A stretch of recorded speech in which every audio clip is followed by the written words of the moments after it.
안녕하세요 여러분. 오늘의 흥미로운 영상 내용은 미국의 이란 공격은 계략으로 시작됐다. 그리고 미국이 이란을 공격함에 따라 투자자들이 물어야 할 6가지 질문에 관한 것입니다. 우선 좋아요 버튼을 누르고 채널 구독 및 알림 설정 또 잊지 마세요. 여러분의 관심과 지지가 저희에게 큰 힘이 됩니다. 첫 영상은 월스트리트 저널이 보도한 매우 긴박하고 중요한 군사작전 소식을 전해드리겠습니다.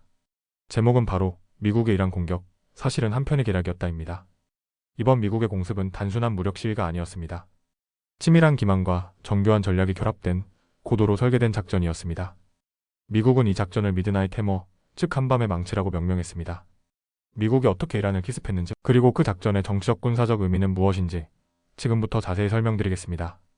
토요일 아침 미국 미주리주의 공군기지에서 B-2 스텔스 폭격기들이 이륙했습니다. 이 폭격기들은 처음엔 태평양 서쪽으로 향하는 것으로 보였습니다. 항공 추적 장치에 잡힌 궤적만 보면 마치 아시아나 태평양을 향하는 듯 보였죠. 하지만 이건 의도된 가짜 비행이었습니다. 실제로는 일부 B-2 편대가 동쪽으로 방향을 틀어 조용히 이란 상공으로 진입했고 이란의 핵심 시설 두 곳, 포르도우와 나탄즈를 정밀 타격했습니다. 미국은 이때 GBU-57 벙커버스터라는 대형 관통탄을 사용했습니다. 이 폭탄은 깊은 지하 벙커까지 뚫고 들어가 파괴할 수 있는 강력한 무기입니다. 포르도우에는 12발, 나탄즈에는 2발이 투하된 것으로 전해졌습니다. 게다가 여기에 그치지 않았습니다. 트럼프 대통령은 미국의 핵 잠수함도 작전에 동원되었다고 밝혔습니다. 잠수함은 이란의 또 다른 핵심 도시 이스파한에 향해 토마호크 순항 미사일을 24기 이상 발사했다고 전해졌습니다. 국방부는 이번 작전의 목표가 단순한 타격이 아닌 기습과 속임수에 있었다고 밝혔습니다.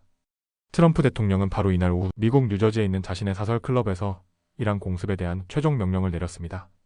이 타이밍은 완전히 예측 불가능한 것으로 만들어졌고 이란이 반응할 시간을 최소화하는 데 초점이 맞춰졌습니다. 트럼프 대통령은 백악관에서 오늘 밤 이란의 핵 농축 시설이 완전히 파괴되었음을 보고합니다. 이는 눈부신 군사적 성공입니다. 라고 공식 발표했습니다. 하지만 이란은 다른 반응을 보였습니다. 이란 국영 언론은 입구 터널이 조금 손상됐을 뿐이며 핵 프로그램은 중단되지 않았다고 주장했습니다. 이란 원자력 기구는 핵 개발은 계속될 것이라고 밝혔고 외무장관 아바스 아라그치는 우리는 외교 협상을 진행 중이었는데 기습을 당했다며 분노를 드러냈습니다. 그는 이렇게 말했습니다. 트럼프 행정부는 외교적 수단을 이해하지 못합니다. 그들은 오직 위협과 힘만 믿는다는 것을 증명했습니다. 이는 매우 유감스러운 일입니다. 이번 작전에는 최소 9대의 B-2 폭격기가 투입되었으며 미국이 지금까지 제작한 약 20개의 GBU-57 중 대부분이 실제로 사용된 것으로 파악됩니다. 이 무기는 이번 공격을 통해 처음으로 실전 투입된 사례가 되었고 향후 군사 전략의 변곡점을 만들어낼 수 있다는 평가도 나오고 있습니다. 이 작전은 단지 무력 사용 그 자체보다 정보전과 심리전, 외교전까지 포함된 복합작전이었습니다. 이란이 지난주 오만에서 미국과 비공식 핵협상을 시작했는데 바로 그 며칠 뒤 이스라엘이 선제 공격을 가했고 이어 미국이 공습에 나선 것입니다. 특히 이스라엘은 미국과 긴밀히 정보를 공유하며 이란이 포르도우에 설치된 원심 분리기를 옮기기 전에 반드시 타격이 이루어지길 바랐습니다. 그래서 이번 공격은 극비리에 계획되고 실행되었습니다. 펜타곤은 브리핑을 통해 폭격기 편대가 고의로 항로를 분산하고 통신을 최소화하면서 기습 효과를 극대화했다고 설명했습니다. 일부 전문가들은 미국이 이번 작전에서 보여준 전략이 군사적으로는 탁월한 성과지만 동시에 외교적으로는 큰 파장을 낳을 수 있다고 우려합니다. 이란이 다시 협상 테이블에서 완전히 이탈할 수 있고 중동 전역에서 반미 정서가 확산될 가능성도 배제할 수 없습니다. 지금까지 설명드린 내용은 월스트리트 저널의 보도를 바탕으로 재구성된 것이며 이번 미드나잇 해머 작전은 그 자체로 하나의 군사적 전환점이자 글로벌 외교의 시험대가 되고 있습니다. 앞으로 이란의 대응, 그리고 미국의 추가 행동 여부에 따라 세계 질서는 크게 요동칠 수 있습니다. 우리는 이 사안의 전개를 긴장 속에 지켜보아야 할 것입니다. 다음 영상은 월스트리트 저널이 보도한 세계 정세와 금융시장에 큰 영향을 줄 수 있는 중요한 소식을 전해드리겠습니다. 트럼프 대통령, 이란 공습 명령 이제 시장과 정치는 어디로 향할까? 토요일 저녁, 도널드 트럼프 대통령은 미군이 이란의 핵시설을 공습했다고 발표했습니다. 이 발표는 단순한 군사작전 이상의 파장을 불러일으키고 있으며 전 세계 투자자들은 당장 몇 가지 중대한 질문들에 직면하게 됐습니다. 먼저 미국의 개입이 앞으로도 계속될 것인가에 대한 의문입니다. 트럼프 대통령은 만약 이란이 보복한다면 추가 공격이 있을 것이라고 경고했습니다. 실제로 이란은 페르시아만에 위치한 세계 석유 물류의 핵심 통로인 호르무즈 해협을 폐쇄하겠다는 입장을 내비쳤으며 이란 의회는 이를 가결하기까지 했습니다. 다만 이 결정은 최고국가안보회의의 승인이 필요하다는 점도 알려졌습니다. 한편 사우디아라비아와 카타르 같은 걸프 국가들은 지금 상황을 자제하라고 촉구하고 있습니다. 그렇다면 트럼프 대통령의 정치 연합은 이 충격을 견딜 수 있을까요? 이 부분은 미국 내에서 상당히 민감한 사안입니다. 트럼프 대통령의 핵심 지지층, 특히 미국 우선주의를 외치는 고립주의자들, 스티브 배넌, 터커 칼슨 등으로 대표되는 진영은 오랫동안 해외 군사 개입에 반대해 왔습니다. 전통적인 공화당, 외교 강경파와는 충돌이 불가피한 상황이죠.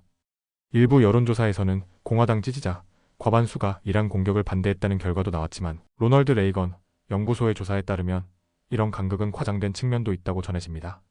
이런 국내 정치 균열은 트럼프 대통령의 국내 정책 추진에도 중대한 영향을 줄 수 있습니다. 지금 트럼프 대통령은 하나의 거대한 아름다운 법안이라고 부르는 대형 법안 통과를 추진하고 있습니다. 하지만 이번 이란 공격으로 인해 이 법안에 포함된 부채 한도 인상과 감세, 연장 조항들이 분리되어 별도 투표를 요구받을 가능성이 생겼습니다.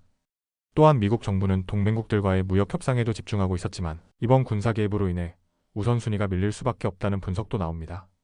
그리고 투자자들이 가장 민감하게 반응하는 문제 중 하나, 바로 유가와 인플레이션 문제입니다. 국제 유가 기준인 브렌트유 가격은 이미 5월 최저점보다 30% 이상 상승해 현재 배럴당 77달러 선에 도달했습니다. 이란의 해협 봉쇄 가능성, 석유 생산 시설 공격 우려 등이 겹치며 상승세를 키운 겁니다. 미국이 중동산 석유에 덜 의존하게 되었다고는 해도 글로벌 가격 상승이 국내 에너지 비용에 영향을 줄 수밖에 없습니다. 이런 유가 급등은 최근 꺾이던 인플레이션을 다시 끌어올릴 가능성이 있고, 이는 연방준비제도의 금리나 경로에 차질을 줄 수 있습니다. 미국 투자은행 제프리스는 지금 우리는 유가 변동성을 인플레이션과 통화, 정책 결정의 핵심 변수로 주시하고 있다고 밝혔습니다. 또 하나 주목할 점은 중국과 유럽과의 무역 협상에 어떤 영향을 줄 것인가입니다. 중국은 이번 이란 공격을 국제법을 심각하게 위반한 행위라고 강하게 비판했습니다. 유럽 역시 외교적 해법을 요구하고 있지만 이란은 현재로선 미국과의 협상 복귀는 없다고 선을 긋고 있습니다. 한편 트럼프 대통령은 다음 달 9일을 해방의 날로 선언하고 중국과 유럽에 새로운 관세를 부과할 가능성이 커지고 있으며, 이란 사태는 그런 무역 정책 일정에도 변수를 만들어낼 수 있습니다. 마지막으로 이번 공격은 헌법적 권한을 넘은 결정인가라는 법적 논란도 피할 수 없습니다. 제프리스는 이번 결정을 두고 대통령이 의회 승인 없이 군사작전을 명령한 것이 권력 남용일 수 있다고 지적했습니다. 미국 헌법상 대통령은 전쟁 권한법에 따라 군사 개입 시 48시간 이내 의회에 통보하고 60일 이내 의회 승인을 받아야 합니다. 하지만 트럼프 대통령은 이른바 통합행정부 이론에 근거해 행정부 단독으로 결정했고, 일부 판례에서 이 주장은 일시적으로 인정받기도 했습니다. 향후 법원이 이 문제에 대해 본격적으로 판단하게 되면 행정부와 의회 사이의 국가 안보 권한 분배 자체가 재정이 될 수 있는 중요한 분기점이 될 수도 있습니다.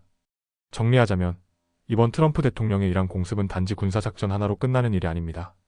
국제 외교, 국내 정치, 경제 정책, 인플레이션, 무역 협상, 헌법적 권한까지 모든 것을 뒤흔들 수 있는 커다란 변수로 떠오르고 있습니다. 앞으로 며칠, 몇 주간의 흐름을 지켜보며 우리는 이 예측 불가능한 여파를 함께 헤쳐나가야 할 것입니다. 오늘은 여기까지입니다. 다음 영상에서 더 유익하고 흥미로운 내용으로 찾아뵙겠습니다. 이 영상은 투자 의견이 아닙니다. 매우 감사합니다.